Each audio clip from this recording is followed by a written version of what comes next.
I just wanted to thank everyone for being here again. This is the program overview webinar for the Master of Science in Artificial Intelligence degree from the University of Colorado Boulder, a new degree that we are launching in fall of 2025. So hopefully you're in the right place. Let's get started.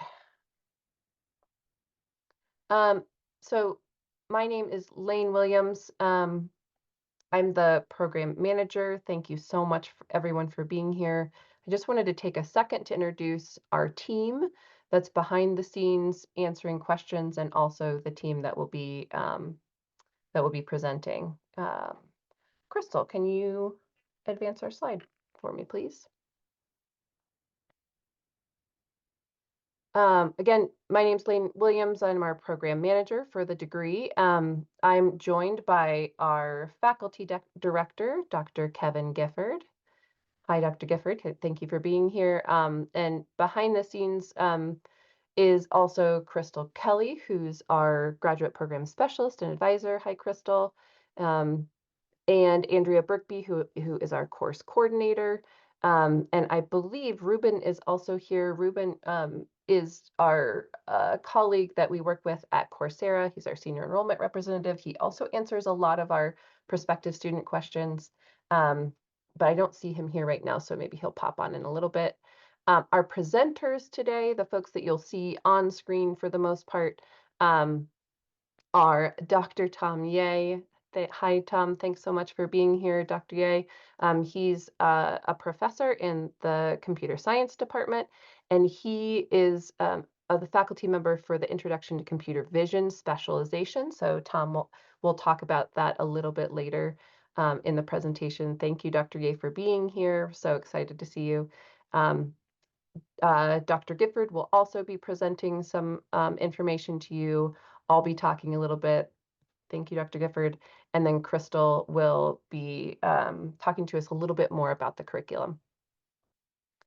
Thanks, everyone, for being here. I just wanted to do a little bit of housekeeping for you all to understand that we are also recording this webinar. If you've missed some of it or are hoping to go back and look at some of the other information that we're giving you in more detail. So we'll send that to you in a few days. No worries if you miss anything. I want to open up the chat feature quickly so that you can tell us where you're from. Oh, thank you. Yeah, so just throw in the chat where in the world you're from. I just want to reinforce that this program is very international. We have students from all over the place. Oh my goodness, they're coming in so quickly. Virginia, Fort Collins, San Diego, India, Florida. I can't read them because they're popping up so quickly. Germany, I see a Chennai, India, Toronto, Finland, Abu Dhabi, California. I see a lot of US, but then there's so many, Tajikistan, Oslo, middle of the Pacific Ocean. Whoa, that's a new one. I don't think we've seen that one. Switzerland, New York, Miami, Washington, Charlotte, North Carolina, Singapore, Brazil. In the process of moving to Saudi Arabia, South Africa. Thank you all so much. I just wanted to reinforce that our students are all over the place. I also acknowledge that this is probably very early in the morning or very late at night for some of you. So good evening, good morning, good night. Thank you again for being here. Hopefully this webinar is useful to you all. And if you are not getting your questions answered, we are very happy to answer questions via email outside of this as well. But really appreciate everyone being here from wherever you are.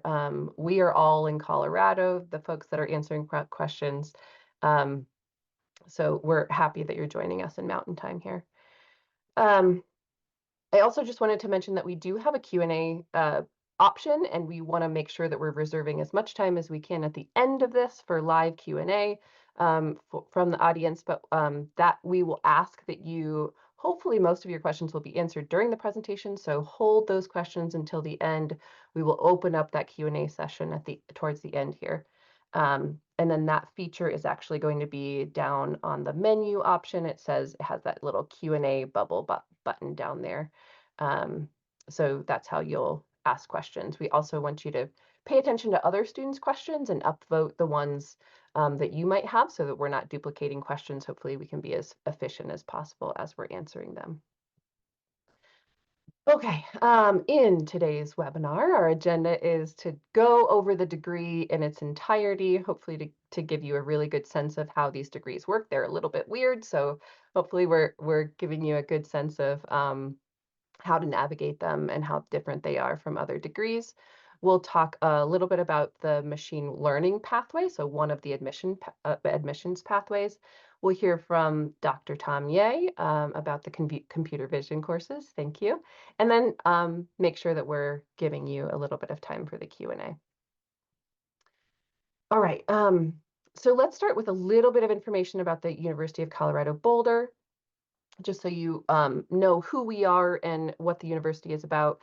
CU Boulder is a world-class university with over 850 visiting international scholars.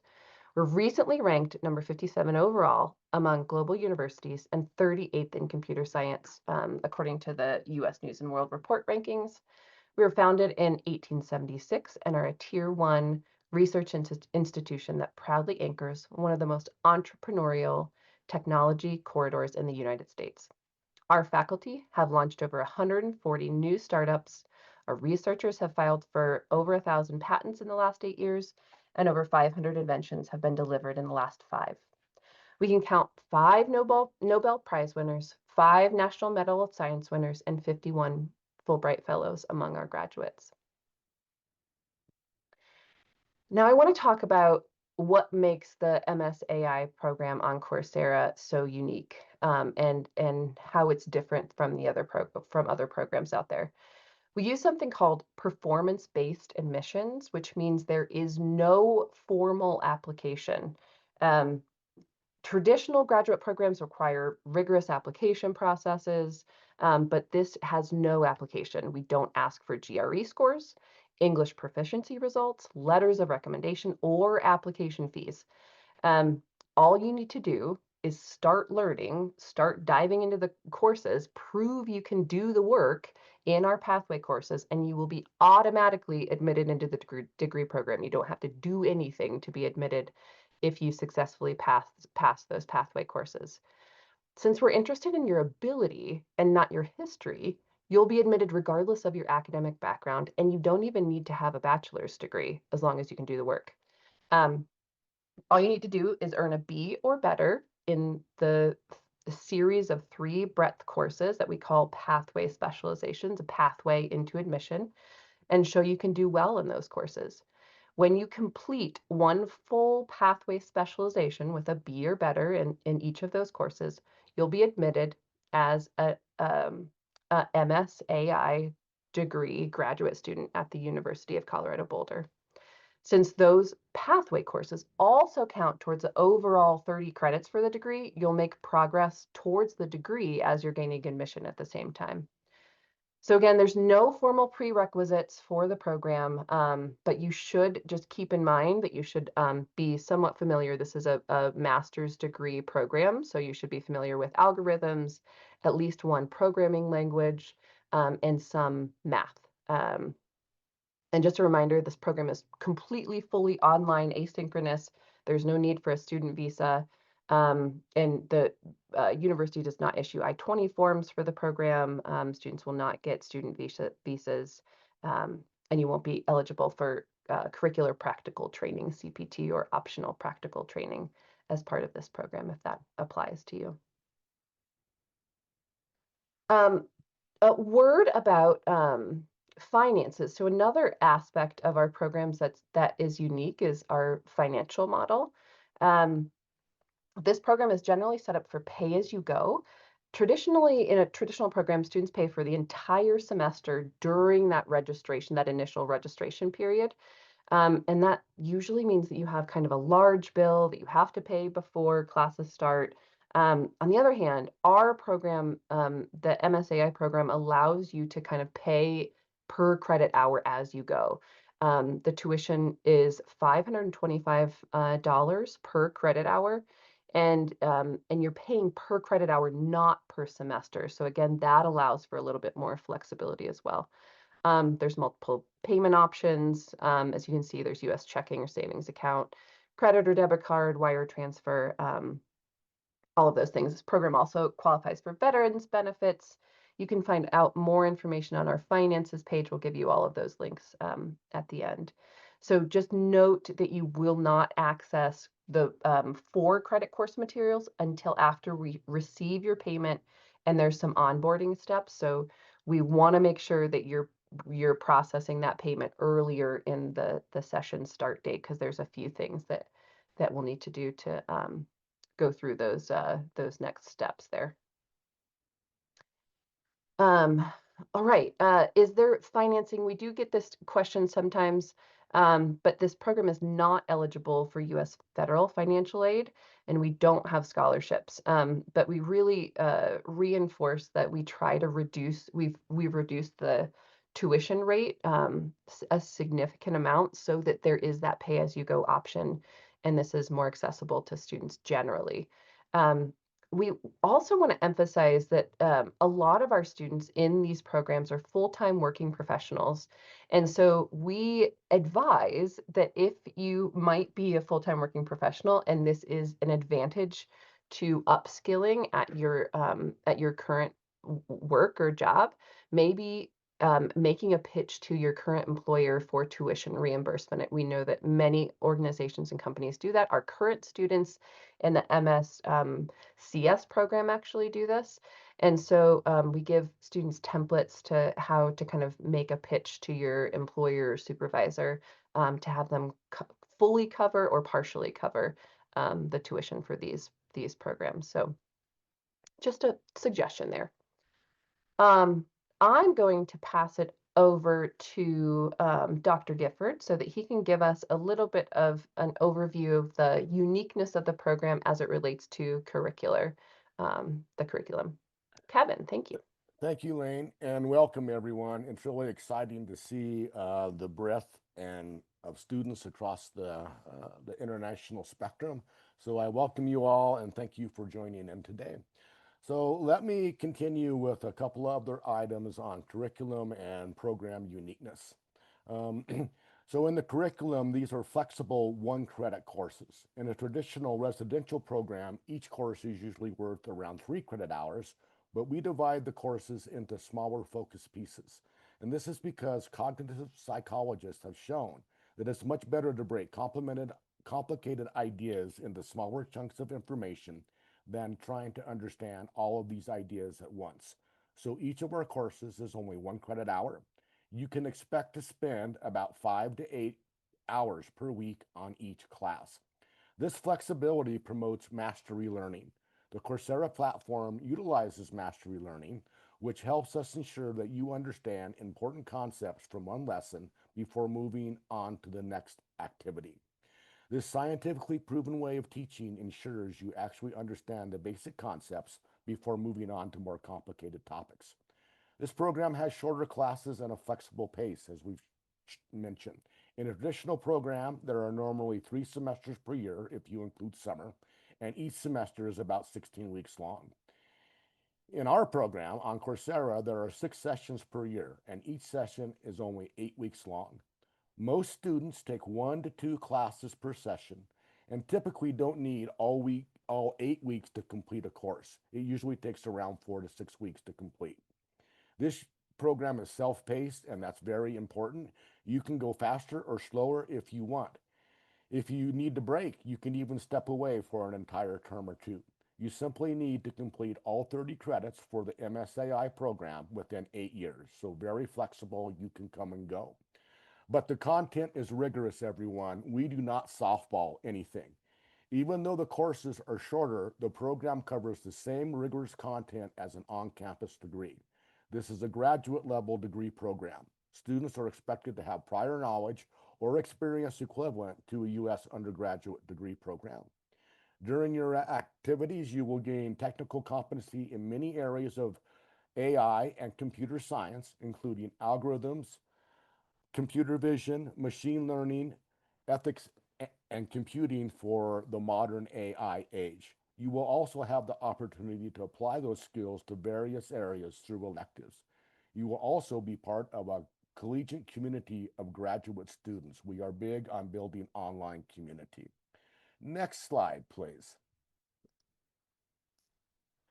Thank you. Graduates, importantly, receive the exact same diploma as our MS, CS, and MSAI residential programs. There is no differentiation on your diploma or on your transcripts. The MSAI on Coursera is fully accredited as part of CU's Boulder Higher Learning Commission accreditation. You will earn a fully accredited Master of Science in Artificial Intelligence, and you're invited to attend commencement on campus at CU Boulder during our graduation term. That's not required, but it's a very fun activity that we did just 3 weeks ago.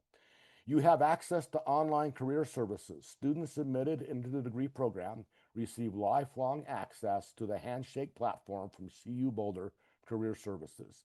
This is an online tool where you can network with fellow alumni and where employers post jobs. It even has weekly virtual employer events, so it's a platform to leverage. You can also get review services for your resume from Coursera, AI resume building, and after you graduate, you will join the Forever Buffs Alumni Association.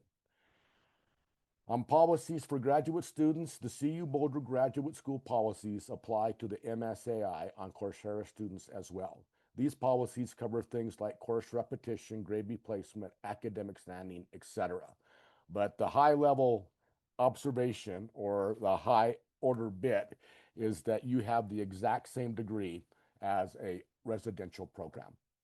Next slide, please. All right, the outlook in artificial intelligence, and it's bright, as I think you guys all know. Artificial intelligence as a field has great potential career outcomes. The U.S.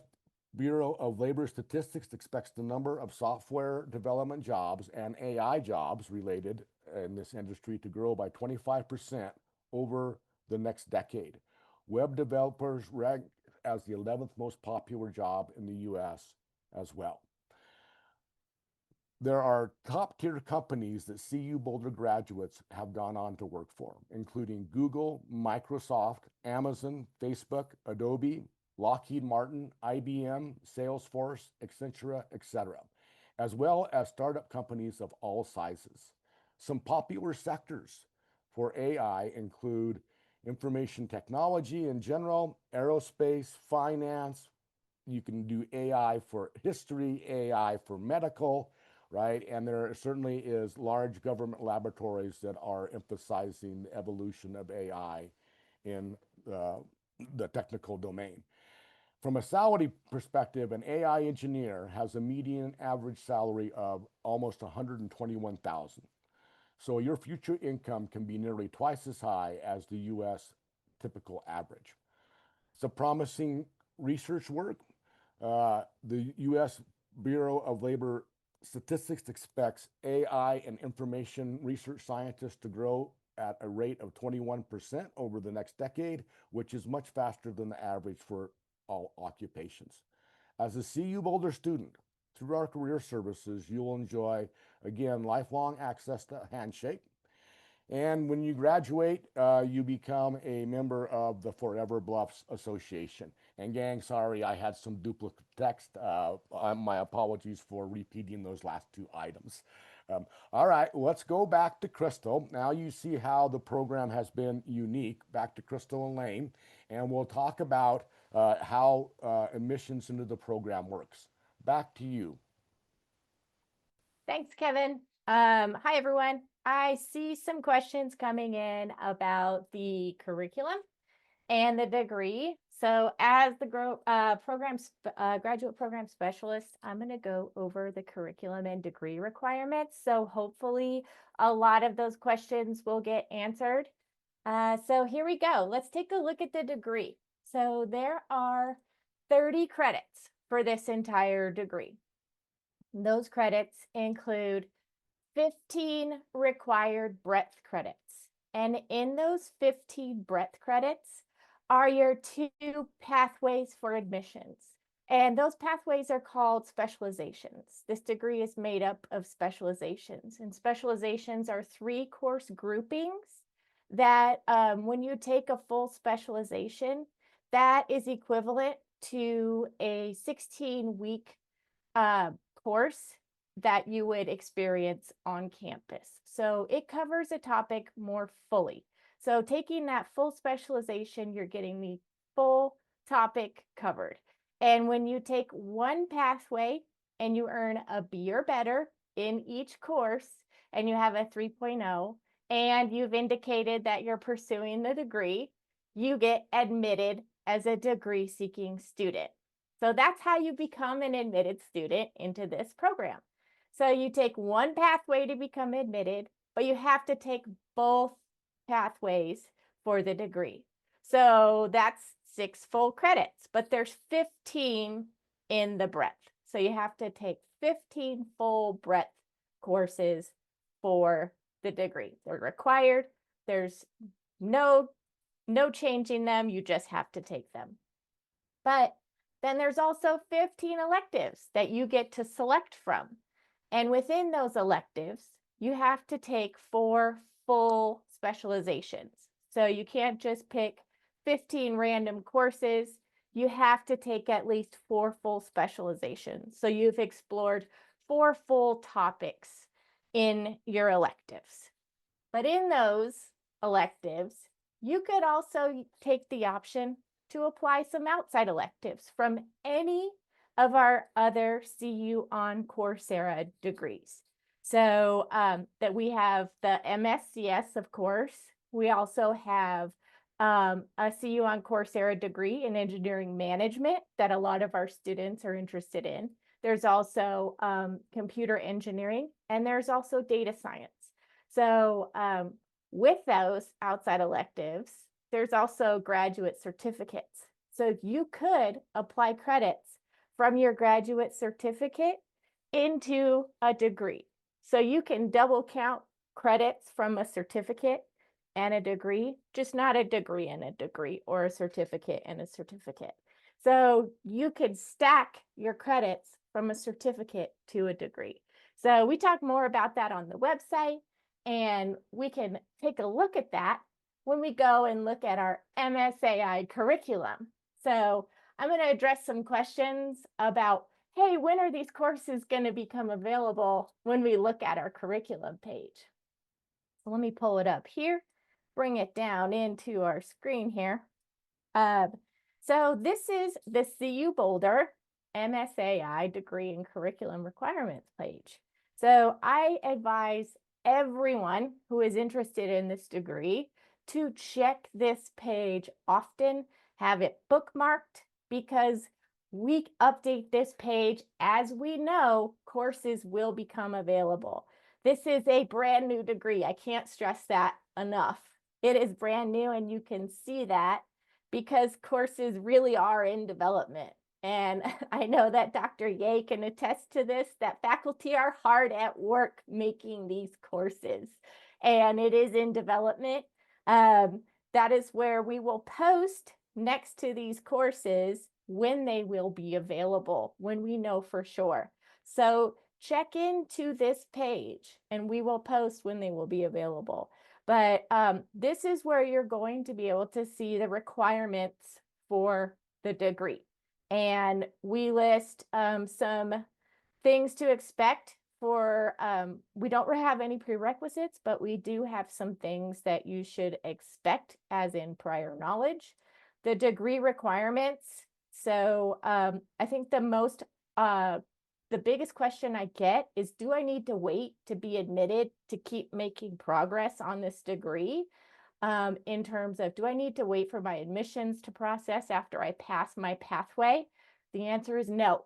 You can keep making progress on this degree as you're going along. And we'll talk about that in the next section. I'm going to talk about how this works and how you can keep moving, and it is completely flexible, and it is completely on your own terms of how you progress through this degree. So I encourage everyone to check into this page often. You'll also see that we have a student handbook page. We have our calendar page. We have our finances page. We have our how it works page. Everything you will need as a CU Boulder student is accessible on this website. This is your best tool.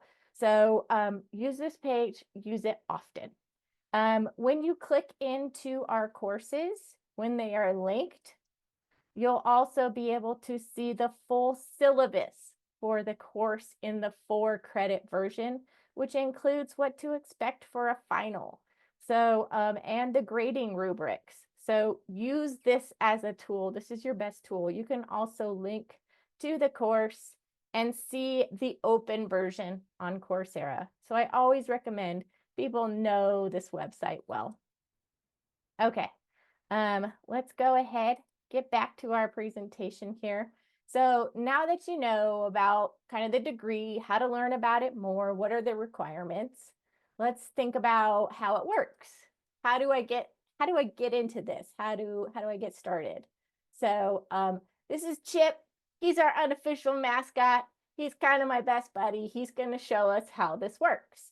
So the first step is we always advise students to start in the open version on Coursera. Locate your courses in Coursera and start in the open version. You can redo all of your assignments. You're not bound by deadlines. You can really get a good grasp of all of the material and just work at your own pace. Then, when you're ready to get everything done, you've completed everything, you're already done, you're going to go to CU Boulder and enroll in the 4-credit version. And once you're enrolling in that 4-credit version, you're paying CU Boulder tuition, and you pay as you go. Remember, you're only paying for any class that you're enrolling in. And let's say you enrolled in one class, you're paying $525, and that's it. No fees, nothing else. And then as you enroll, pay CU Boulder tuition. If it's your first time enrolling, you're going to have to link your CU Boulder account to your Coursera account. And that first time, there's an onboarding course, which is like an orientation for new students, getting you acquainted with CU Boulder processes, becoming a CU Boulder student. What do you have to know about this? You have to complete the onboarding course. It's not something that you can just skip over and not do and go do your courses, because completing that onboarding course gets all of that completed coursework that you did in the open version into the 4-credit version. So you can complete your final exam and complete the course for credit. If you don't complete that onboarding course, your coursework won't transfer in, and you'll never have access to that final exam, and you'll never get your CU grade and credit. So make sure you complete that onboarding course. And then you finish all of that content with your restricted content, your final exam, by your CU Boulder session credit, 4-credit session deadlines, which are located on our website on that session calendar link. They're 8-week sessions. You have to finish everything by those deadlines in the 4-credit session to earn your grade and credit. So that's why we say start the course in the open version so you can get all that coursework done at your own pace.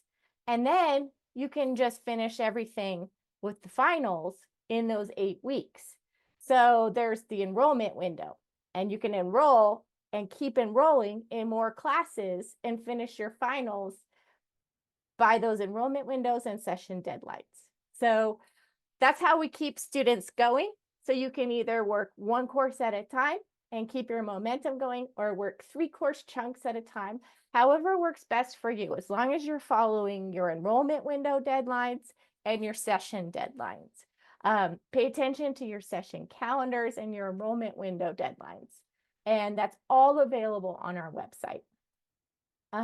We are always here to help you. You have course facilitators in the 4-credit version, which are, we have instructional facilitators that are full-time instructional facilitators to help you with your courses and your material. You have graduate specialists to help you navigate the university system when you're in the 4-credit version. So you are not out there on your own when you are in those 4-credit courses. We are here to help you. You are a CU Boulder student, and we are here for you. So keep that process going. That's how we found students are the most successful. If they start in the open version, then enroll for credit to finish it. That's the big picture. I'm going to pass it over to Kevin to talk about the machine learning specialization update. But yeah, reach out to us if you have deeper questions about that. Hello, everyone. There's lots of good questions coming in, and we're answering some of them in real time, and then we will continue here in a few minutes with a wide question and answer session. I want to talk about the machine learning pathway specialization, and it's a new and refreshed version of machine learning. Dr. Gina Kim's existing version courses were great courses and are still available for credit in the open version of Coursera, not the 4-credit version. The content in the refreshed ML is updated to reflect current curriculum advances in the field. Dr. Daniel Acuna is a leader in the machine learning field and enthusiastic about updating these courses for the MSAI degree program. Online learners, I think, will really like the new courses. There are some details about the updates to keep in mind, and this goes to a couple of questions I've seen. Students cannot mix and match versions in the 4-credit courses and get credit for the full specialization and the degree, i.e. you can't take something from Gina Kim and then have it count towards the new degree, okay? So you can't mix in the 4-credit courses, and you cannot mix and match the different ML versions to earn the Coursera completion certificate, okay? So there's a couple of caveats there. We really want everyone to start taking the new ML sequence, which will be available when we launch the degree. We highly recommend that brand new students start with the new machine learning specialization in the fall when it's available, as I just said. To earn credit for the current versions of machine learning, which are Gina Kim's courses, you must enroll for credit by July 18th, okay? But if you were going to do that, you would want to make sure and complete that specialization before the fall launch of the MSAI program. All right, it's my pleasure now to pass it over to a great colleague of mine, Tom Ye. Everyone took a couple of courses from Tom 10 years ago and know what a great instructor he is. So I want to pass it over to Tom to talk about his exciting new course on computer vision. Dr. Ye, over to you. Hey, hi everybody. Really good to see you. Can you all hear me well? I guess you can. So I'm here to offer you a bit behind the scenes story of how a faculty like myself are working really hard to develop content for our new AI degree and also this various specialization. And so when I was a junior faculty, I still remember when I applied to my university and I wrote my statement during the interview. I'm not a creative kind of person. I always like to do something new. So I said I want to teach big data. I wanted to teach cybersecurity. I like to teach human-computer interaction because I was in the field that in the intersection of computer vision and human-computer interaction. And then that's exactly what I did. After I joined the faculty, I'll teach this class, and I designed a new class. And one semester I was teaching big data, and and and I saw Kevin. Kevin, what are you doing here taking my class? It turns out Kevin was on his sabbatical, and as he's always like to learn new stuff. So I got inspired from him too. So when I'm on sabbatical, I would like to take some new courses as well. But anyway, so I do have courses that are kind of good, but it was never really great, like because and until after I received my tenure, I decided, hey, I want to take one course and keep teaching the same course, iterate multiple times. And so that is a course is computer vision. So up to this point, I have taught this course I don't know how many times, almost six, I think 6 times. And each time I try to improve a little bit, a little bit, a little bit. And so the version you'll be receiving is actually based on my spring semester version, which just got completed. And during my spring semester, I will design my course and improve upon what I learned from previous semester. And I actually received a lot of help from our university. They have support Kayla, who is a specialist in developing, helping me adapt my content to the online platform. And she met with me every week. Like we have an appointment this afternoon to talk about some of the things that we have to do for the assessment. And so I also get support for helping me edit the video so that it will look more in the shorter unit that can be on the Coursera platform. And so they allow me to focus on the content, trying to provide the best content. So Kevin was alluding to the experience you get similar to on-campus experience. The reason is that I'm offering the same content I just taught this spring semester. And I have already committed to teaching computer vision for 2 semesters in the future. I would like to take this philosophy as well, continue to improve. And so I could take a good course and to be a great course. Hopefully that's some of you will benefit from it.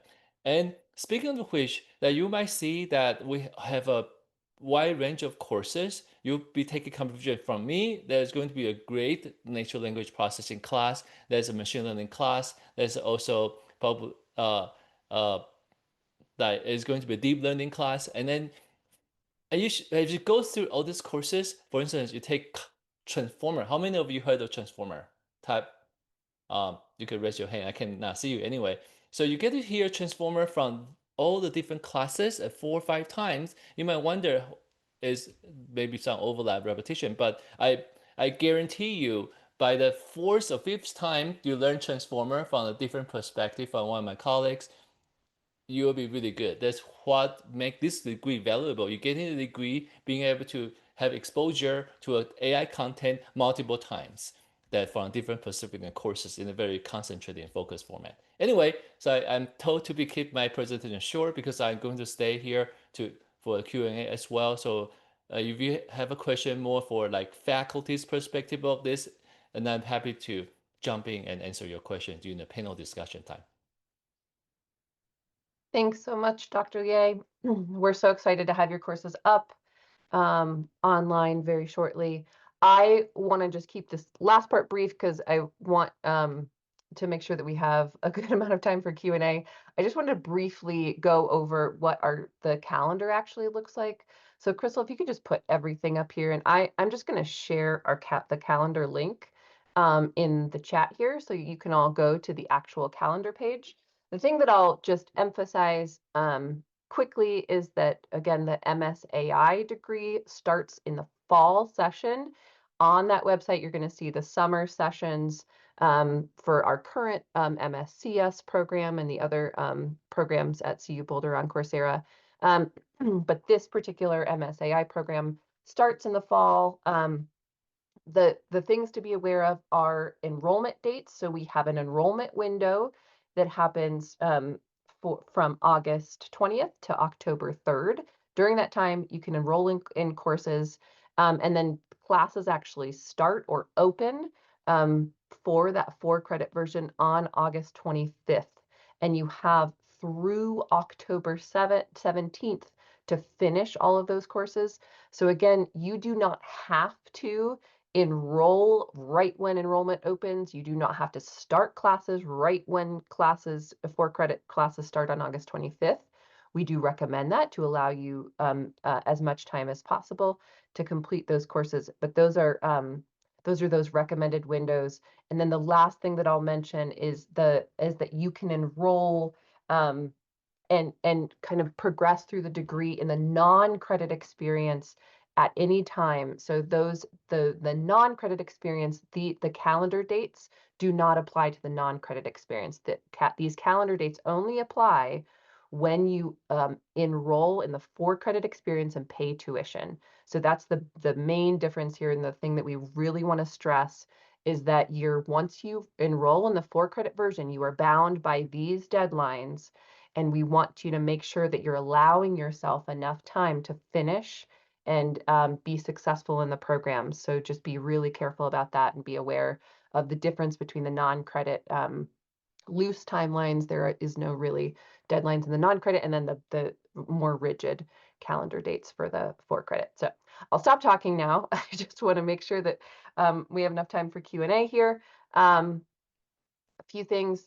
Thank you, Crystal. A few things that I'll note in the Q&A session. Again, put your Q&A or your questions down below in the Q&A box.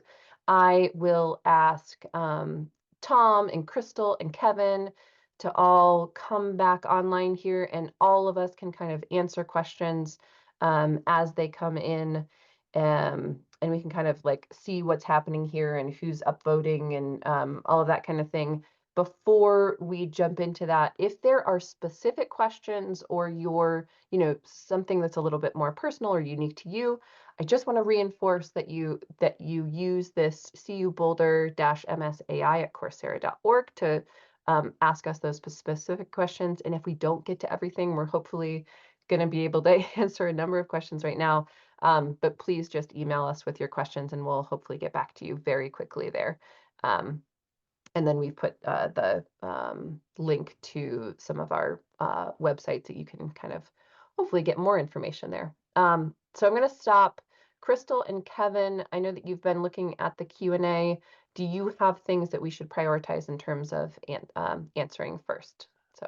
Yeah, I'll go ahead and start off here. Crystal, I'll pick off 4 or 5, and then I'll go over to you, and then we will just toggle back and forth. I do see a question by Archita Roy for Professor Ye.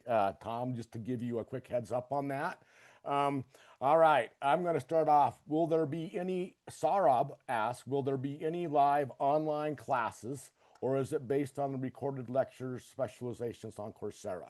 Yes, it's based on the lectures on Coursera, right? This is why this is, that allows the flexibility is really what allows you to do. You can visit, you can redo the videos, you can do them at your own pace, fast or slow.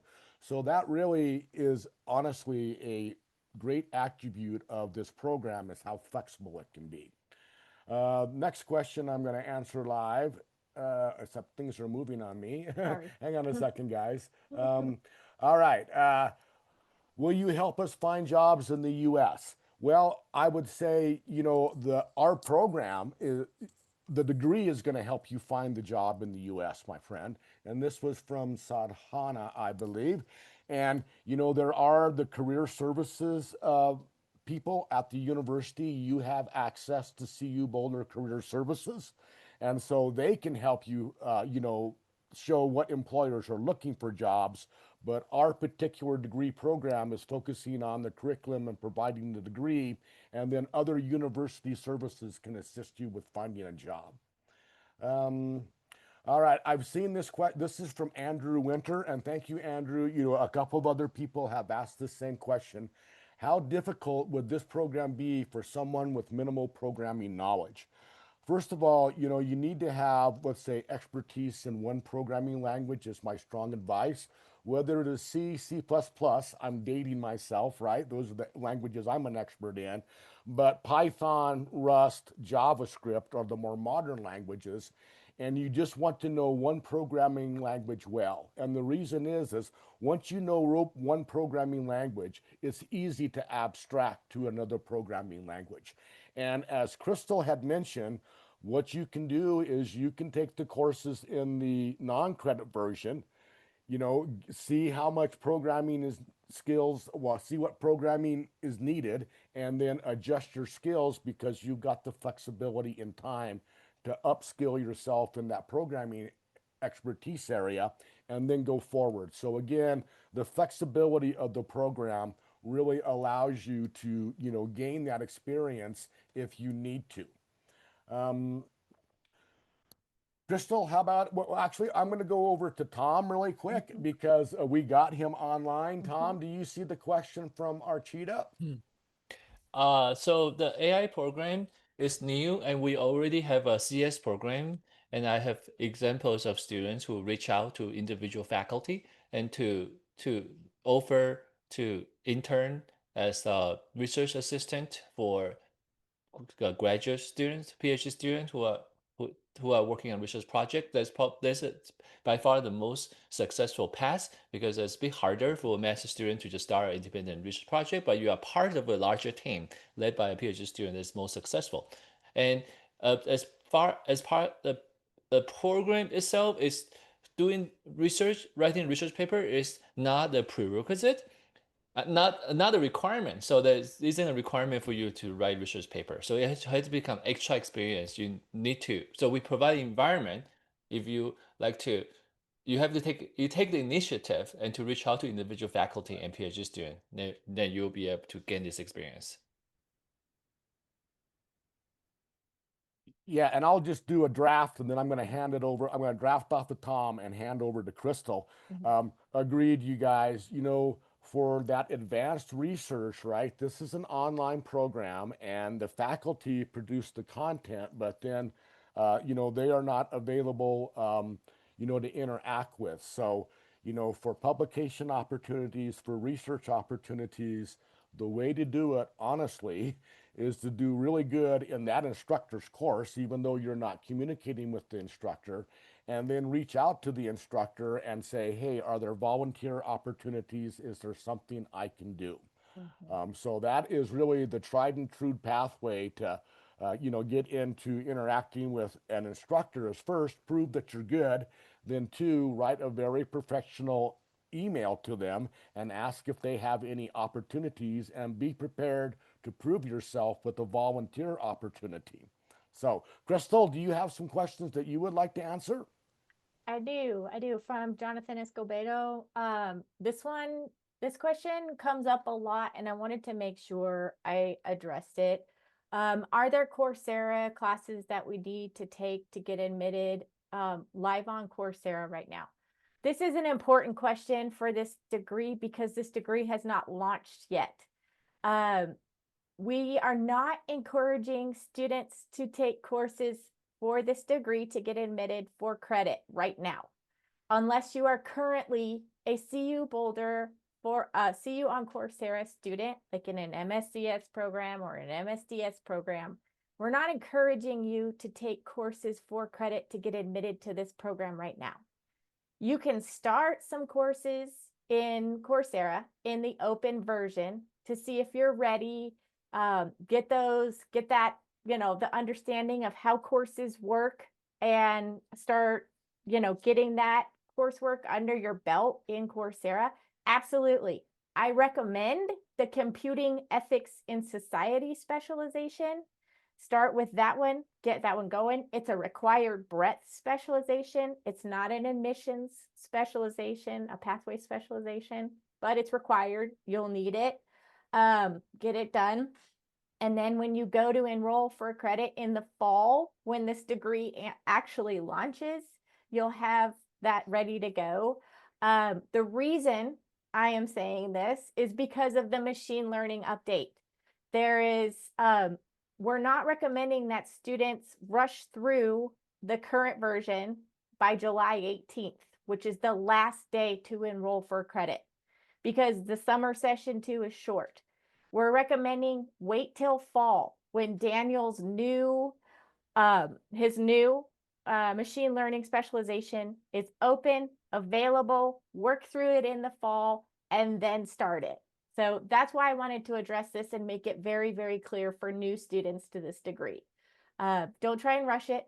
Get a good start. Can I ask something real quick? So Daniel is my colleague, and he has this awesome class. He's running a startup called reviewer0.io, and so his class is going to be hands-on machine learning. That's why you have to wait for the best material. It's not like we don't have a material, but we think we are working toward a much better offering for machine learning. Thank you, Dr. Ye. That's awesome. All right. That was a big question, and I wanted to make sure I addressed it correctly. I'm going to pass it over because y'all don't need to hear from me. I'm going to give it to Dr. Ye and Dr. Gifford. All right. I just got 3 up here that say that we're going to answer them live, so I'm going to pick them off. Ryan Kugler asked, how are the lectures delivered? Are they pre-recorded and are slides available? yes to both of those. The content is pre-recorded, the slides are available, there are other supplementary materials that are available. And again, I'll just reemphasize, you can go through at your own pace. That's the advantage of these online programs. And the way we set up this degree is you can go slow if you need to really get up to date with the material, or you can go faster if you've got more flexibility and time to do that degree. Right below that was Daniel Soja. What are some of the differences between getting your MSCS and a graduate certificate in AI versus the AI degree? Well, the AI degree is just, I don't mean to be flippant here at all. It's much more artificial intelligence oriented. We added the AI certificate in the MSCS degree, right? And in computer science, you're talking about kind of the wide computer science, fundamental fields of whether it's databases or especially network systems, right? Machine learning can be, an intro into AI. So in your MSCS degree, you're getting a wider view of computer science topics. And in the AI degree, you're really focusing on all the things that are evolving with the artificial intelligence, surge here across the world. And so when we had the MSCS degree, we thought that, hey, we could offer an AI certificate to help be a discriminator in that. And so, you can get your MS and CS and get an AI certificate, so you show those up skills, or you can say, I really want to focus on artificial intelligence topics that are so big right now and go for the full up MSAI degree. I'm looking at time. I've got a couple more minutes. I see Varun Sagar ask, how well does this degree prepare or qualify graduates for pursuing a PhD afterwards? Thank you for asking this question. It actually always comes up. And look at it prepares you properly. These courses are rigorous. I said there's no softball content here. Your degree is the exact same degree as you would earn in a residential Master of Science degree.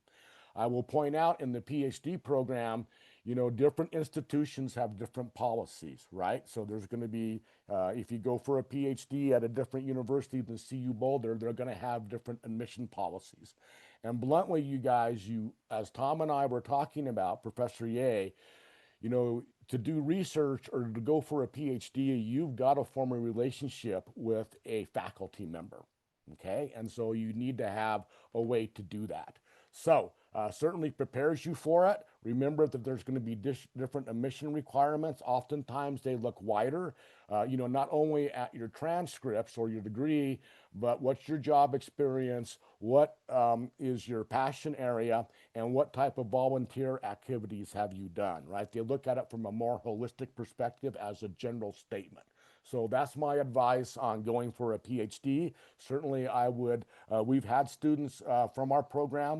One graduated just this last spring, and he's going for a PhD at North Dakota State. So yes, that does all work. Lane, I want to go over to you on time. How are we doing on time, please, Lane or Crystal? Thank you. Yeah, I think we're good. I wanted to suggest one question that I'm seeing. Okay. Something related. I know that this is a common question. If you don't come from a computer science or math background, how hard is it to kind of get used to some of these courses or get up to speed and know that you're going to be successful? We do have some specific examples about this in our FAQ on our FAQ page that we suggest some other kind of bridging courses. And I can add that in the chat here, that specific link to some of those courses. But I would also just reinforce that is why we allow for students to go through that non-credit version of the course, that open credit. There is no, you're not paying tuition at that point. You're just paying that Coursera subscription fee. And so it's very low stakes. It allows you to try and work your way through those courses. And you have multiple tries for those assignments and all of that kind of thing. So that's really why we encourage initial access into those non-credit versions of the courses, so that you can see what they're like and if your experience is appropriate for that. I know that Kevin answered some of the other math specific questions, but I just wanted to reinforce that one more time. Thanks, Kevin. I think maybe one more, if Tom, Kevin, Crystal, if you've seen something else specifically, and yes, thank you. I think Ruben is here too. Thank you, Ruben, for adding that CU Boulder MSAI link I just there in the I chat. yeah, I want to Sorry, give a Tom. big shout out for the people behind the scene answering 106 questions. We're Thank you trying. very Yes. much. And there's still 56 more to answer. I think Yes. the group. And what is the plan to share all the answer question to the attendees? Is there a plan to do that? I would like to Yes, we lobby myself too. That's a great question, Tom. Thank you for that. We will send out the recording hopefully by the end of the week. If not, in a few days, our Coursera colleagues will get the recording turned around and that will have all of this information in it. But I know, yes, our team is like furiously trying to type in some of these questions behind the scenes, but I know we're not getting to all of them. So we apologize if we haven't gotten to everyone. Please do reach out with that email or via that email address if we have not answered your questions. Again, apologies, we're trying our best here, but there's a great attendance, so that's also good too. Kevin, Crystal, anything that we should answer? We've got 2 more minutes if Yeah, there's I'll anything. just pick off a couple here because I've seen Yeah. a couple of these about the programming language. I've seen Hassan Khan and then Basim Mohammed actually had related questions about what the main programming language is for the courses. You guys, look at there are lots of different programming languages, right? I had talked about knowing one good, but in general, Python, right, is very widely used. That would be, if you're going to use one language, I would say Python. But remember, in data science and in AI, the R programming language is very popular because of a statistical manipulation. And then Rust is the other programming language that is really up and coming because of its memory safeness. But again, if you just know one programming language, make it Python, would be the direct answer. And then the abstract knowledge you learn from applying Python, those same abstractions are in other programming languages, just in a different form. So once you know one programming language well, it's really quite easy. I mean, I won't say super easy, but it's relatively easy to go to another programming language. So I want to stop there, everyone. Lane, Crystal, let me go back to you. Yeah, we're at the top of the hour, so I just want to thank all of you again so much for being here. We're so excited about this degree and it launching in the fall. Thank you again for our panelists being here, Dr. Ye, Dr. Gifford, Crystal, and the rest of our team behind the scenes answering questions. Thank you again. Please reach out via email. We'll have another webinar in a month or two, so if you want to attend that, please do. There'll be more information coming out about that shortly. Thanks so much for being here, everyone.